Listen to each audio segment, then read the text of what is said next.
안녕하세요. 오늘도 사연 살롱을 찾아주셔서 감사합니다. 결혼 5년차 여성입니다. 지난주에 저희 엄마 49제를 지냈어요. 그동안 잔병치레 한번 없던 엄마였는데 갑자기 극심한 두통을 호소하며 병원에 가셨다가 검사 결과도 나오기 전에 그만 세상을 떠나고 마셨어요. 사후 알게 된 엄마의 병명은 악성 뇌종양이었어요. 선생님 말로는 이미 손쓸 수 없을 정도로 진행이 돼서 당장 어떻게 돼도 이상하지 않을 상태였다고 하더군요. 검사 결과를 전해 듣고 나니 문득 그런 생각이 들더라고요. 엄마의 죽음은 지극히도 엄마를 닮았다는 사실이요. 남한테 신세 지는 걸 지독히도 싫어했던 엄마는 아무리 힘든 순간에도 참고 버티며 살아오셨어요. 남편도 없이 어린 딸을 키우고 살면서 힘든 일이 한두 번이었겠어요. 그런데도 엄마는 마치 남한테 도와달라는 말을 하는 순간 자신의 인생이 와르르 무너질 것처럼 이를 악물고 사셨어요. 언젠가 엄마가 그러셨는데 결혼하고 2년도 안 돼서 아빠가 돌아가시자 평소 엄마랑 친했던 친구가 그러더래요. 남편 상 치른 지 얼마 안 된 너한테 이런 말 하는 거 잔인하게 들릴지 모르겠지만 우리 이제 거리를 좀 갖는 게 좋을 것 같아. 솔직히 난 그렇다. 남편 없이 사는 여자들 기댈 때 찾아서 여기저기 기웃댈 거 아니야. 사람이 그렇잖아. 나 힘들면 우정이고 의인이고 그런 게 다 무슨 소용이겠니? 일단 나부터 살고 보자 생각하겠지. 너도 알다시피 우리 남편이 정이 많은 사람이잖아. 네가 꼭 그럴 거란 건 아니지만 그래도 남녀간의 일은 모르는 거 아니니? 네가 살기 힘들다고 내 남편한테 기대를 들지. 미연에 방지한다 셈치고 거리를 두고 살자는 거니까 네가 이해해줬으면 좋겠다. 절친이라는 인간한테 그런 말을 들은 엄마는 처음엔 충격이 너무 커서 정신이 멍해졌고 그러다 세상 모르고 잠들어 있는 저를 보고는 주먹이 불끈 쥐어지래요. 그래서 목소리에 힘을 주고 그러셨죠. 그래, 네 말대로 거리 두고 사는 게 좋겠다. 별것도 아닌 남편 하나 끼고 살면서 앞으로도 네가 얼마나 남편 있는 유세를 떨겠니? 네 남편 10트럭을 갖다 줘도 내 남편 손톱 하나랑도 안 바꿀 내가 의부증에 걸려 친구고 뭐고 없이 미쳐 날뛰는 널 보는 것도 가찮고 말이야. 자경아, 정신 차려. 네 눈에나 네 남편이 정 많고 좋은 사람이지 내 눈엔 절대 아니거든. 뭐, 네 말대로 네 남편이 정이 많아서 치마만 두른 여자라면 누구든 껄떡대는지는 모르겠다만 난 그렇게 싼티나는 인간이랑 싸잡혀서 내 인생에 오점 남기고 싶지는 않다. 큰 결심해줘서 고마워. 안 그래도 내 입으로 먼저 그만 보자는 말하기 힘들었는데 네 덕에 한시름 놨다. 그날 엄마는 20년 지기 친구랑 절교를 하면서 다짐을 했대요. 남편 없는 여자라고 주위에 손가락질 받지 않도록 남한테 의지하지 않고 스스로 독하게 살아야겠다고요. 그래야 하나뿐인 딸 앞에서 당당할 수 있을 거라고요. 그렇게 다짐을 한 엄마는 아기 살결처럼 부드럽던 손에 굳은 살이 덕지덕지 박히도록 억척스럽게도 일을 하며 저를 키우셨어요. 자라면서 엄마가 우는 모습은 단 한 번도 볼 수 없었을 정도로 엄마는 세상 누구보다 강한 분이셨어요. 그런 엄마를 보고 자란 저 역시 남한테 의지하기보다는 뭐든 내 손으로 직접 이루어야 직성이 풀리는 성격으로 자라났죠. 넌 여자니까, 넌 힘이 약하니까 같은 말들은 개나 줘버리라는 식으로 남학생 못지않게 힘쓰는 일도 마다 않고 지냈어요. 그래서 제가 속해 있던 동아리 사람들은 저를 두고 작은 거인이라고 불렀죠. 제가 얼굴 곱상한 천상 여자처럼 보이지? 절대 아니야. 팔씨름도 남자한테 이겨먹는 애라니까. 얼마나 독종인지 몰라. 나중에 누가 쟤를 데려갈지 그 남자 앞날이 훤하다. 남자 선배들은 술자리를 가질 때마다 이런 말로 저를 조롱했지만 맨정신에는 제 앞에서 입도 뻥끗 못했어요. 팔씨름은 물론 제가 태권도 유잔다였던 탓에 주먹으로도 저한테 상대가 안 됐거든요. 새학기가 되자 신입생이 들어오면서 저희 동아리에도 신입이 들어왔어요. 그중에는 재수를 해서 저랑 동갑인 신입생도 있었어요. 키도 크고 몸도 좋아서 힘으로는 누구한테도 안 밀릴 것처럼 보였죠. 그러자 남자 선배 몇몇이 저랑 팔씨름을 해보라고 바람을 잡더라고요. 그러자 신입이 대뜸 쪽팔리게 여자랑 팔씨름을 하라고요? 이러지 않겠어요. 그 말에 자존심이 팍 상한 저는 당장 한판 붙어보자고 나섰죠. 그렇게 통성명도 하기 전에 팔씨름부터 하게 되었는데 테이블에 마주 앉아 손을 딱 잡아보니 알겠더라고요. 내가 지겠다는 걸요. 악력이 장난이 아닌 거예요. 그리고는 순식간에 제 손목이 훅 넘어가 버렸죠. 남자 선배들은 신입의 첫 승에 자기 일처럼 기뻐하더군요. 축구 대표팀이 월드컵 16강에 오른 것처럼 미친놈들처럼 발광하며 날뛰는데 그 꼴을 보니 기분이 더 상했어요. 오히려 첫 승을 따낸 신입은 난처한 표정이더라고요. 그게 더 화가 났어요. 이겼으면 당당하게 좋아하든가 왜 내 눈치를 보냐 이거죠. 그러면서도 머릿속으로는 다음 판을 해보나 마나 질 게 뻔한데 꼭 해야 하나 싶더라고요. 그래도 이대로 포기하자니 자존심이 허락치 않아서 끝까지 해보기로 했어요. 그렇게 두 번째 판이 시작됐는데 이게 좀 이상한 거예요. 이전 판만 해도 바위처럼 꿈쩍도 않던 신입의 손목이 지가 알아서 휙 돌아가더니 그대로 바닥으로 떨어지더라고요. 그래놓고는 지도 민망했는지 그러는 거예요. 와, 희주 선배님 힘이 장난 아니시네요. 아까 제가 이긴 건 정말 운이 좋았던 것 같아요. 저 기권하겠습니다. 그 말에 남자 선배들은 무척이나 아쉬워하며 한 판 더 해보라고 권유했지만 신입은 한사코 거절을 했어요. 그리고는 제 눈을 피해 슬금슬금 동아리방을 나가더라고요. 거기서 너 일부러 그랬지? 왜? 내가 너한테 상대도 안 돼서 재미없어졌냐? 그래서 이러는 거야? 저는 기어이 쫓아나가서 한마디 했어요. 그러자 신입이 그러더라고요. 아닌데, 나 정말 이길 자신이 없어서 그만둔 건데. 눈앞에서 비누향 폴폴 풍기는 여자 손을 끝까지 잡고 있을 자신이 없었다고.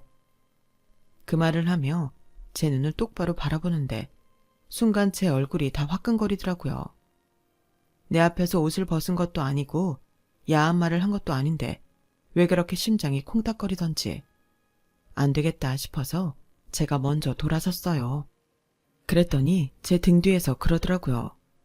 희주 선배, 앞으로 남자들이랑 팔씨름하지 마. 선배가 딴 남자 손잡고 있는 거 보면 샘날 것 같으니까. 알았지? 꼭이다. 저는 녀석이 다짜고짜 반말을 하는데도 뭐라고 하도 못 내고 그대로 복도를 따라 걸었어요. 와, 뭐 저런 놈이 다 있냐? 혼잣말처럼 중얼거리면서요. 대학교 2학년이 되도록 남자친구 한번 사귀어 본 적 없던 저로서는 그때 신입한테 느꼈던 감정이 정확히 뭔지 알지 못했어요. 어릴 때부터 태권도장에서 남자애들과 겨루기를 하며 몸으로 부득해온 저였지만 그래서 오히려 남자를 이성적으로 느끼는데 둔감했던지도 모르겠네요. 그런 저를 뒤흔든 게 바로 신입이었어요. 이후에도 신입은 저랑 있을 때면 을에 반말을 했고 별거 아닌 말로 제 얼굴을 달아오르게 했지만 그 이상 선은 넘지 않았어요. 제 머리로는 이게 도대체 무슨 사이인지 모르겠어서 친구한테 조언을 구했더니 신입이 제게 마음이 있는 거라고 하더라고요. 그런데 직접적으로 사귀자는 말을 하는 것도 아니고 따로 만나자고 하는 것도 아니라서 긴가민가 할 뿐이었죠. 그렇게 시간은 흘러 2학기 기말고사 마지막 날이었어요.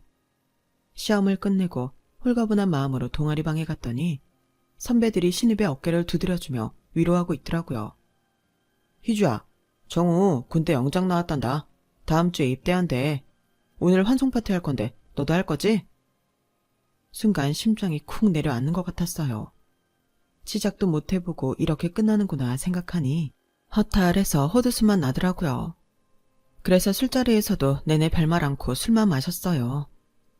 맥주를 잔뜩 마신 탓에 화장실이 급했던 저는 종종 걸음을 치며 화장실이 있는 옆 건물로 들어갔어요. 그렇게 볼일을 보고 나왔는데 건물 입구에 누가 서 있더라고요. 화장실 때문에 입구 문은 열어놓았지만 건물 내 불은 다 꺼져 있던 터라 입구에 서 있는 사람 얼굴은 보이지 않았어요. 제 발소리에 사람이 계단을 걸어 내려오는 걸 분명히 알았을 텐데 고개 한번 안 돌리더라고요. 순간 손에 땀이 났어요.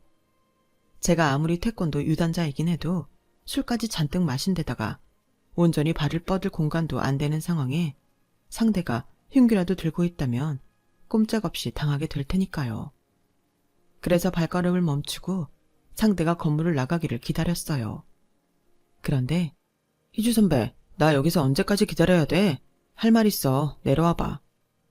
그제야 안도의 한숨을 쉰 저는 계단을 따라 내려왔어요. 설마 쫄았던 거야? 천하의 윤희주가? 우리 희주도 여자는 여자구나. 뭐? 이 자식이 어디다 대고 우리 희주래. 너 군대 간다고 선배 앞에서 너무 막 나가는 거 아니야? 아, 군대만 아니면 내 손에 어디 한 군데 쥐어 터진 건데. 너 운 좋은 줄 알아라. 그리고 몸 조심하고 잘 다녀와. 뭐야, 면회 한번 안 올 사람처럼. 면회 올 거지? 나 기다린다. 그러거나 말거나. 말은 그렇게 했지만 신입이 자대 배치받고 처음 면회를 갔던 사람이 저였어요. 다짜고짜 전화를 해서는 면회 오라고 하더라고요. 저는 그냥 가벼운 마음으로 치킨을 사들고 갔는데 막상 가보니 제가 첫 면회였더라고요. 대개는 부모님이나 여자친구를 부르는데 신입이 저를 불렀던 거예요. 그러면서 첫 면회자로 저를 선택해준 걸 고맙게 생각하라느니 못 본 사이 피부가 까칠해졌다느니 하면서 PX에서 산 화장품을 주더라고요. 서로 투덕대며 떠들다 보니 면회 시간이 끝나서 신입을 뒤로하고 부대를 나왔어요. 그런데 나도 모르게 울컥한 거예요. 따지고 보면 우리는 아무 사이도 아닌데 말이죠. 그 후로도 저는 시간이 날 때마다, 아니, 일부러 시간을 내서 신입 면회를 다녔어요. 서로 간에 사귀자는 말은 없었지만 신입의 부대원들은 저를 신입 여자친구라고 알고 있었고 저도 신입도 그 말을 부정하지 않았어요. 그렇게 얼렁뚱땅 연인이 된 우리는 신입이 제대를 하고 대학을 졸업할 때까지도 관계가 이어졌어요. 이제는 둘 다 어엿한 직장인이라서 학생 때보다는 씀씀이도 나아졌지만 이상하게 용돈은 늘 쪼들리곤 했어요. 그건 바로 우리의 데이트 패턴 때문이었죠. 남자친구가 나름 미식가여서 만날 때마다 맛집을 찾아다니다 보니 별로 하는 거 없이 밥 한 끼 먹고 헤어지는데도 돈이 꽤 들더라고요. 그래서 생각도 못해 데이트 식비 좀 줄일까 하는 마음에 남자친구 집에 반찬거리를 싸들고 가서 음식을 해먹었어요. 그랬더니 제가 만든 음식이 입에 맞았는지 그러더라고요. 야, 너 음식 솜씨가 장난이 아닌데? 딸은 엄마 음식 솜씨 담는다는데 어머님도 솜씨가 좋으신가 봐. 당연하지. 우리 엄마가 식당 경력이 몇 년인데 동네에서 맛집으로 소문났다고. 그래? 그럼 언제 인사도 드릴 겸 어머니 식당에 갈까? 남자친구는 그저 맛있는 밥 한 끼 먹으러 오겠다는 얘기였을 테지만 저는 그 말에 설렜어요. 왜? 밥 먹으러? 아니, 결혼 승낙 받으러. 나 다음 달이면 적금 만기거든. 물론 은행 대출도 받아야겠지만 그래도 지금 상황이면 집도 마련할 수 있을 것 같아. 오래 기다려줘서 고마워. 매번 결혼 얘기가 나올 때마다 구렁이 담 넘어가듯 슬쩍 넘기던 사람이라서 결혼 생각은 없는 줄 알았는데 나름의 계획을 가지고 있었더라고요. 그날 우리는 서로의 접근 금액을 오픈하고 우리 상황에 가능한 신혼집과 결혼식 규모에 대해 얘기했어요. 그리고 며칠 뒤 남자친구를 데리고 저희 엄마가 하시는 식당으로 갔어요. 태어나 처음 엄마한테 남자친구를 소개하는 자리라서 저도 엄마도 긴장하기는 마찬가지였죠. 남자친구도 처음에 무척 떨린다고 약한 척을 하더니 저희 엄마가 만들어주신 닭도리탕을 한 입 먹어보고는 이내 맛집 투어를 온 사람처럼 먹는데 열중하더군요. 연신 맛있다는 말을 하며 밥을 3공기나 비운 탓에 좀 창피하기까지 했는데 엄마는 그 모습이 그렇게 보기 좋으셨던 모양이에요. 사람들 앞에서 늘 당찬 모습이던 엄마였지만 그날만큼은 달랐어요. 저를 잘 부탁한다시며 자식 또래의 남자를 꽤나 어려워하시더라고요. 장모님, 그런 말씀 마세요. 저 그동안 희주도 많이 받고 살았어요. 장모님도 아시겠지만 희주가 좀 멋진 구석이 있잖아요. 저 군대 가고 제대하는 날까지 매주 면회 와준 건 저희 내무반에서 희주 한 사람뿐이었어요. 그 덕에 힘든 군 생활도 버틸 수 있었고 복학해서도 마찬가지였어요. 돈 없는 복학생 남자친구랑 사귀면서 데이트 비용도 자기가 다 내고 저 취업 준비할 때도 자격증 준비부터 면접 준비까지 희주가 다 도와줘서 가능했어요. 20살 이후로 저 사람 만들어준 건 희주예요. 이제는 그동안 제가 받은 거 희주한테 갚으면서 살게요. 그러니까 걱정 마세요. 그날따라 남자친구는 유수처럼 유려하게 말을 이어갔고 덕분에 저희 엄마는 한시름 놓으셨어요. 우리 집에서 엄마한테 점수를 한껏 딴 남자친구와 달리 저는 환영받지를 못했어요. 제 키가 좀 작다는 게 이유였죠. 어머님은 대놓고 제 키를 물으시며 저를 무안하게 만드셨어요. 세상에, 너 키가 150은 되니? 요즘 애들은 다들 키도 크던데 넌 왜 그렇게 작니? 이세를 생각해서 남자고 여자고 키가 좀 커야 하는데 우리 애가 크면 뭐해? 네가 평균에도 못 미치는 키인데 자식은 엄마 유전자 따라 키가 결정되기 마련인데 이거야 원? 난장이 똥자루만 하니? 엄마, 사람 앞에 두고 무슨 말이 그래? 그리고 희주 키 그렇게 안 작아. 아담한 사이즈라고. 아담한 거 다 얼어 죽었다 얘. 네가 직접 말해봐라. 너 키가 몇이니? 제 키요? 정확히 156.2cm예요. 작은 편이긴 하죠. 하지만 살면서 그리 불편한 정도는 아니에요. 그런데도 시어머니는 제 키를 듣자마자 마치 하늘이 무너진 것처럼 혀를 차며 한숨을 쉬셨어요. 사실 저희 시어머니 키가 좀 크시거든요. 그 연세에 167cm니까 커도 많이 큰 편이죠. 아니, 그런다고 처음 인사 온 며느리감한테 키 작다고 타박을 하실 일인가요? 그날 인사를 드리고 나와서도 내내 기분이 안 좋았어요. 그래서 애꿎은 남자친구한테 화풀이를 해댔죠. 신경 쓰지 마. 엄마가 괜히 그러시는 거야. 그러니까 왜 괜히 그러시느냐고. 안 그래도 긴장하고 간 자리인데 꼭 그러셔야 하느냔 말이야. 실은 엄마가 나한테 삐친 게 있어서 그래. 내가 장모님 모시고 살겠다고 했거든. 얘기를 들어보니 처음부터 저희 엄마를 모시고 살 생각은 아니었다고 하더라고요. 그런데 막상 저희 엄마를 만나서 얘기를 나눠보니 저희 엄마 인생에서 제가 차지하는 부분이 얼마나 큰지 알겠더라나요. 남편도 없이 딸 하나 믿고 살아오셨는데 내가 너만 속 빼가면 어머님이 얼마나 적적하시겠어? 30도 안 된 나이부터 딸 자식 때문에 재혼도 않고 사셨는데 그 인생을 보상해드리지 못해도 조금이나마 위로는 해드려야 하잖아. 그래도 자기 부모님이 싫어하실 텐데 그래도 돼? 게다가 엄마 모시고 살려면 집도 우리 계획보다 더 큰 데로 이사가야 할 텐데 돈은 어쩌고. 하는 데까지 해보지 뭐. 정 안 되면 장모님께 좀 도와달라고 하지 뭐. 생각지도 못한 남자친구의 제안에 울컥할 정도로 기뻤어요. 물론 시부모님께 면목 없는 일이긴 하지만 말이에요. 그런데 그날 밤 엄마한테 그 얘기를 했더니 절대 안 된다고 거절하시는 거예요. 말도 안 되는 소리 하지 마. 니들 신혼집에 왜 내가 들어가 사니? 날 눈치 없는 늙은이로 만들 참이니? 나도 이제 내 인생 즐기고 살 거니까 너도 엄마 걱정하지 말고 네 인생 살아. 정서방한테는 네가 얘기 잘해주고. 결국 엄마의 반대로 저희와 합가를 하는 문제는 없던 일로 되었어요. 대신 저희가 엄마 집 근처에 신혼집을 잡기로 했죠. 그 문제로 시어머니한테 한 소리를 듣긴 했지만 이번엔 저도 물러설 수 없었어요. 평생을 저랑 단둘이 살아온 엄마인데 당장 제가 출가하고 나면 너무 적적하실 것 같아서 걱정이 됐거든요. 엄마, 우리 장모님 음식 솜씨가 얼마나 좋은지 알아? 장모님 근처에 살면 매일같이 맛있는 밥 먹고 살 수 있는데 그 좋은 기회를 왜 말리는 거냐고. 엄마도 알잖아.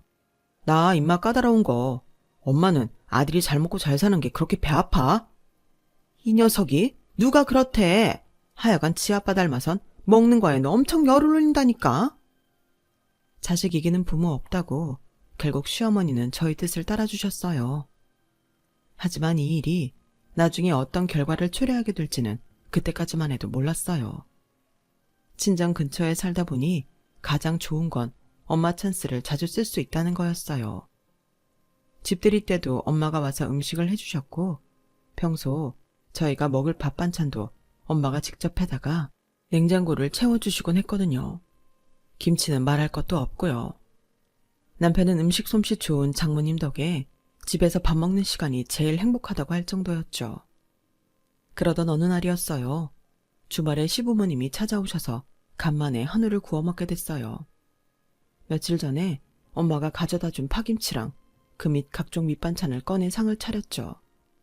그런데 저희 엄마 김치를 드신 아버님이 너무 맛있다며 어디서 난 거냐고 물으시더라고요. 아버지, 김치 맛있죠?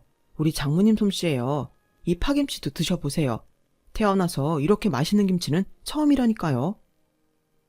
그날 아버님은 한우보다도 김치를 더 많이 드시고 가셨어요. 저희 엄마 반찬을 맛있게 드셔주니까 저도 덩달아 기분이 좋더라고요. 그런데 이 일이 얼마 뒤 큰 파장을 일으킬지 누가 알았겠어요. 한 일주일쯤 지났을까요? 엄마가 아침 일찍 커다란 김치통을 2개나 들고는 저희 집에 오셨더라고요. 엄마, 뭔 김치를 이렇게 많이 가져왔어? 저번에 준 김치도 그대로 있는데. 이거 니네 거 아니야. 이복의 정서방, 이거 이따가 어머님 좀 가져다 드려. 하나는 배추김치고 하나는 파김치야. 그럼 부탁 좀 하네. 엄마는 가게 문을 열어야 한다며 서둘러 돌아가셨어요. 주말이라 늦은 아침을 먹고 남편과 함께 김치 배달을 하러 시댁에 찾아갔어요. 그랬더니 아버님이 안방에서 달려나와 서둘러 김치통부터 여시더라고요. 그리곤 한 입을 딱 떼어 드시고는 시어머니한테 밥 한 그릇 가져오라고 하시는 거예요. 안 그래도 내가 사돈 김치 먹을 생각에 점심도 굶고 있었다. 여보, 딴 반찬 꺼낼 것도 없어. 가위 가져와서 배추김치 대가리만 잘라달라고. 아버님은 어머님이 내온 밥에 김치를 척 올려 드시며 연신 감탄사를 내보내셨어요. 그런데 이날 이후 매번 저희 엄마한테 김치 부탁을 하시지 뭐예요. 엄마는 그럴 때마다 배추김치며 파김치, 깍두기에 갓김치까지 아버님이 요구하는 종류별로 김치를 만들어 보내셨어요. 김장 때는 아예 시부모님이 저희 엄마 가게로 차를 끌고 가서 큰 통으로 몇 개씩 김치를 가져가셨죠. 한두 번이야 그렇다 치지만 매번 김치를 그렇게 퍼가면서도 10,000원짜리 한 장 안 내놓는 모습에 기가 찼지만 그렇다고 제가 난서서 한 소리 할 수는 없는 노릇이었어요. 그래서 남편한테 대신 시부모님께 얘기 좀 해보라고 말했죠. 반응은 즉각 나타났어요. 시어머니가 회사로 전화를 했더라고요. 내 아들 시켜 김치값 내라는 말을 하는 너도 너지만 네 친정엄마는 더하구나. 김치 필요할 때마다 말하라고 하더니 우리가 가져가면 얼마나 가져갔다고 그걸 딸내미한테 쪼르륵 고자질을 한다니. 나 김치도둑 취급을 받으면서까지 니네 엄마 김치 퍼다 먹을 정도로 한심한 사람 아니다. 앞으로는 니네 친정 김치 안 받을 테니까 너도 니네 엄마도 내 아들한테 헛소리 하지 마. 기껏 공짜로 김치 퍼다 먹고 오히려 큰 소리 치는 꼴이라니 어쩌면 사람이 이렇게 염치가 없을까요? 그런데 말은 이렇게 해놓고는 구질구질하게 다른 방법으로 사람 엿먹이지 뭐예요? 공짜 김치 안 가져다 먹는다고 한 말이 무색할 정도로 아버님은 하루가 멀다 하고 저희 엄마 가게에 찾아오셨어요. 처음엔 지나가다 밥때가 돼서 식당에 들어왔는데 그게 사돈 가게일 줄은 몰랐다는 궁색한 변명이었지만 하루 이틀 지나면서는 의례 점심때마다 찾아와 한 자리 차지하고 공짜 밥을 먹고 가셨거든요. 명색이 사돈인데 저희 엄마가 밥값을 받을 리 없었죠. 그걸 이용한 건지 아니면 정말 저희 엄마 음식이 입에 맞아서 그랬는지는 모르겠지만 아버님은 그 후로 툭 하면 친구분들을 모시고 저희 엄마 가게에 오셔서 식사를 하셨어요. 매번 공짜 밥을 드시고 가면서 나갈 때는 공짜 커피까지 한 잔 뽑아 들고 나가는 걸 잊지 않으셨죠. 대개 이런 경우는 대접받는 사람이 미안해서 안 찾아가기 마련인데 저희 아버님은 눈치가 없는 건지 뻔뻔한 건지 아무 거리낌 없이 저희 엄마 식당을 드나드셨어요. 그러면서 자연스레 김치도 다시 받아먹기 시작했고요. 결국 보다 못한 남편이 매번 저희 엄마한테 김치값과 아버님 식사 비용을 내기는 했지만 저희 엄마가 그 돈을 받을 리 만무했죠. 아버님이 저희 엄마 식당에 발길을 끊게 된 건 다름 아닌 제 출산 때문이었어요. 제 산후조리를 돌봐주시던 엄마가 곧 출산 휴가가 끝나는 저를 대신해 아이를 봐주시기로 했거든요. 그동안 식당을 하시느라 변변히 쉬지도 못했던 엄마는 이참에 친구한테 가게를 넘기고 이제 좀 쉬겠다고 하신 거예요. 저한테는 무엇보다 반가운 소식이었어요. 엄마가 봐주신다면 회사에 복귀해서도 안심이 되고 어차피 베이비시터한테 들어갈 돈 저희 엄마한테 드리면 되는 거였으니까요. 예, 됐다. 그 돈 잘 모았다가 니들 집 넓혀갈 때 보태. 엄마는 그 돈 아니어도 살만하니까. 가게 넘겨받은 친구가 목돈이 없다고 매달 매상해서 잔금 보내주기로 했거든. 그것만 받아도 엄마는 충분히 먹고 산다. 그러니 돈 걱정은 말고 얼른 돈 모을 생각이나 해. 그건 그거고 이건 이거지. 어차피 엄마 아니었어도 이 돈은 나갈 돈이었어. 대신 엄마가 우리 애 봐주니까 내가 더 안심하고 일할 수 있잖아. 그게 어디야. 나도 그렇고 그이도 그렇고 엄마가 이 돈 안 받으면 미안해서 엄마한테 애 못 맡겨. 그러니까 그냥 받아. 안 받겠다던 엄마는 그럼 나도 애를 안 맡기겠다고 버티자 하는 수 없이 받으셨어요. 이렇게 엄마가 가게를 그만두시니 더는 시아버지도 저희 엄마 가게에 드나드는 일을 그만두게 되셨죠. 하지만 그놈의 김치는 여전히 얻어다 드셨어요. 다시는 저희 엄마 김치를 안 얻어다 먹을 것처럼 큰소리치던 시어머니도 내가 언제 그랬냐는 듯이 열심히도 받아다 드시더라고요. 손주 보랴 살림하랴 몸이 10개라도 모자랄 판에 제 시댁 김치 담그는 엄마를 보니 미안하고 한편으로는 화가 났어요. 예전 같으면 벙어리 냉가슴만 앓고 지냈겠지만 애를 낳고 나니 저도 강단이 생겼는지 시어머니한테 직접 말을 꺼내게 되었죠. 어머님, 매번 저희 엄마한테 김치 얻어다 드시는데 이제 그만하시면 좋겠어요. 엄마가 식당 하실 때야 그렇다 쳐도 지금은 어머님도 아시다시피 저희 엄마가 우리 주빈이 봐주고 계시잖아요. 애 보는 것만도 벅찬데 언제 김치까지 담그겠어요. 그렇다고 어머님이 저희 엄마 대신 주빈이 봐주시는 것도 아니고 저 시집 온 지 5년 됐어요. 그동안 저희 엄마 김치 받아 드셨으면 이제 그만할 때도 되지 않았어요. 딸 가진 부모가 죄인은 아니잖아요. 안 그래요, 어머님? 게다가 일전에 어머님이 하신 얘기도 있고. 자기 입으로 더는 공짜 김치 안 얻어먹겠다고 한 터라 어머님은 제 말에 아무 대꾸도 못하셨어요. 그렇게 5년여 동안 이어졌던 김치 셔틀은 끝이 나게 되었죠. 하지만 사람 일은 모르는 거라고 두통이 심하셔서 병원에 갔던 엄마가 검사 결과가 나오기도 전에 세상을 떠나신 거예요.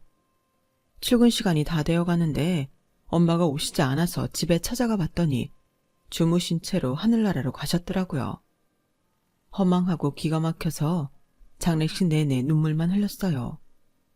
밥은커녕 물도 한 모금 못 넘기겠더라고요. 일 그만두고 쉬시는 엄마한테 끝까지 손주 육아까지 떠넘긴 게 마음에 걸려서 더 그랬던 것 같아요. 그런데 그때는 경황이 없어서 몰랐는데 저희 엄마 장례식에 저희 시부모님이 코빼기도 안 보이시더라고요. 장례 기간 동안 저희 애를 봐주시느라 그랬다고는 하지만 그래도 사돈간에 조문도 안 오는 건 너무하지 않나요? 그런데 그보다 더 황당한 일이 생긴 거예요. 장례식이 끝나고 좀처럼 마음을 추스릴 수가 없어서 엄마 집에 가서 엄마 유품을 정리하다 잠깐 잠이 들었는데 밖에서 번호키 누르는 소리가 들리더라고요. 처음엔 꿈인 줄 알았어요. 그런데 이어지는 말소리를 듣고는 이게 꿈이 아니라는 걸 알게 되었죠. 여보, 그쪽 맨 아래 칸에 있는 통 좀 꺼내봐요. 딱 보니까 그게 배추김치인 것 같네. 그냥 다 꺼내가면 되는 거 아니야. 어차피 김치 냉장고에 든 건 다 김치일 거 아니야. 그렇긴 한데 이걸 어떻게 한 번에 가져가요? 보니까 베란다에 고추장이랑 된장 항아리도 있던데 그것도 가져가야 하잖아요. 이게 다 차에 실어질까? 이럴 줄 알았으면 큰 차를 한 대 빌려오는 건데 그랬네. 이거 언제 나눠서 가져가겠어요? 무슨 소리야. 이제 사돈 김치도 이걸로 끝인데 어떻게든 가져가야지. 그나저나 이제 김치는 어쩌나? 사돈 김치에 맛들어서 다른 김치엔 손도 안 가는데. 그러니까요. 사돈이 죽고 나니 김치가 참 아쉽네. 그 말을 듣는데 속에서 천불이 나더라고요. 장례식엔 코빼기도 안 보이던 인간들이 저희 엄마 죽자마자 내 엄마 집에 김치 훔치러 와서는 한다는 소리가 고작 내 엄마의 죽음보다 당신들 김치가 아쉽다고요? 안방에서 숨죽이고 있던 저는 그대로 주방으로 나갔어요. 방에서 나온 저를 보자 시부모님은 귀신을 본 사람들처럼 소스라치게 놀라더군요. 어머 얘! 네가 왜 거기서 나오니? 그건 제가 물을 말 아닌가요? 왜 두 분이 저희 엄마 집에 계세요? 왜 우리 엄마 냉장고는 뒤지고 있냐고요? 그간 그렇게 우리 엄마 김치 퍼다 드셨으면 최소한 마지막 가는 길에 인사 정도는 하셨어야죠. 이렇게 돼서 김치 훔칠 게 아니라 그간 덕분에 잘 먹었다고 감사 인사 정도는 해야 맞는 거 아니냐고요. 두 분 참 대단하시네요. 그깟 김치가 뭐라고 인간이기를 포기하고 사시는지 저로서는 정말 이해도 안 되고 이해하고 싶지도 않네요. 아가, 네 심정은 이해가 간다면 너도 잘 생각해봐라. 사돈도 안 계신데 남는 김치는 다 어쩔 거냐? 이대로 섞일 수는 없잖아. 우린 그저 네 수고 덜어줄 요량으로다가 그래서 온 거니까 너무 속상해 말아라. 우리가 맛있게 먹어드려야 너희 어머님도 저승에서 좋아하실 거 아니니? 아버님이 얼어 죽을 김치 타령에 저는 더 우라가 치밀었어요. 그래서 아버님 손에 들린 김치통을 뺏어선 김치를 꺼내 두 분 얼굴에 집어 던졌어요. 아, 그래요? 그럼 굳이 집에까지 들고 갈 필요 없네요. 그 좋아하는 김치 집에 가져갈 거 없이 여기서 다 드세요. 배추김치도 드시고 알타리도 드시고 다 드시라고요. 순식간에 김치로 싸대기까지 맞은 시부모님은 이게 무슨 짓이냐며 호통을 치셨지만 그땐 저도 눈에 뵈는 게 없는 상황이라 고래고래 악을 쓰며 맞서 싸웠어요. 뒤늦게 시어머니 전화를 받고 달려온 남편은 김치로 난장판이 된 집을 보고는 깜짝 놀랐어요. 그리고는 바닥에 주저앉아 통곡하는 저를 달래기 시작했죠. 아버님은 담배를 뻑뻑 피우시며 며느리한테 김치 싸대기를 맞을 줄은 몰랐다며 말세라고 한탄을 하셨고, 어머님은 제가 보고 배운 게 없어서 밑바닥이 드러나는 거라며 비아냥거리셨어요.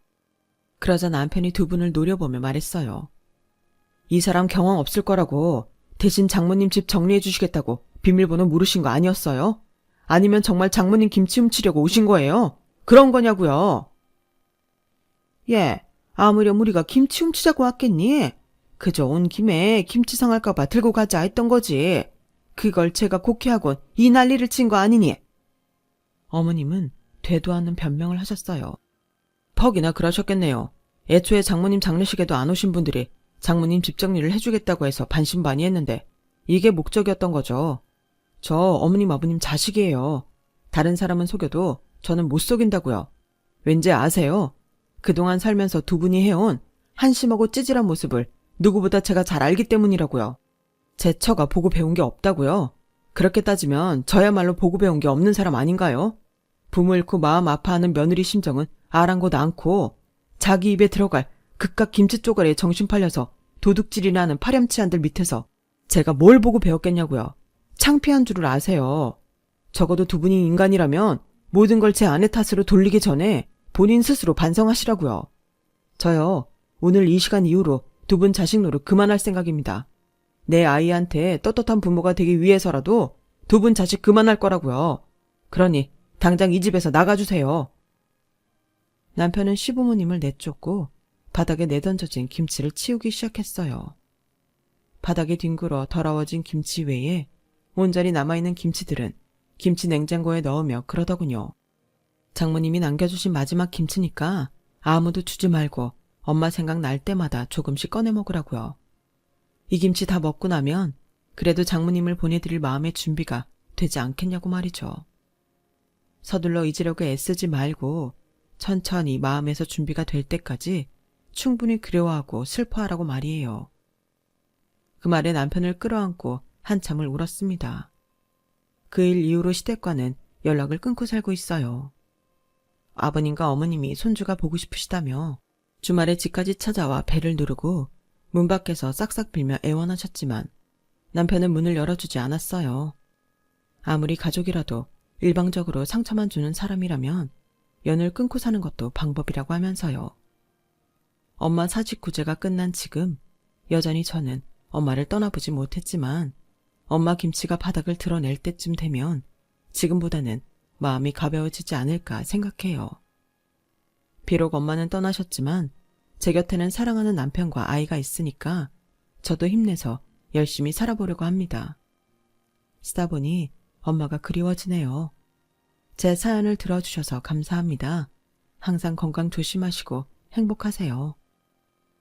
여러분, 사연 댓글에 응원과 현명한 조언 부탁드려요.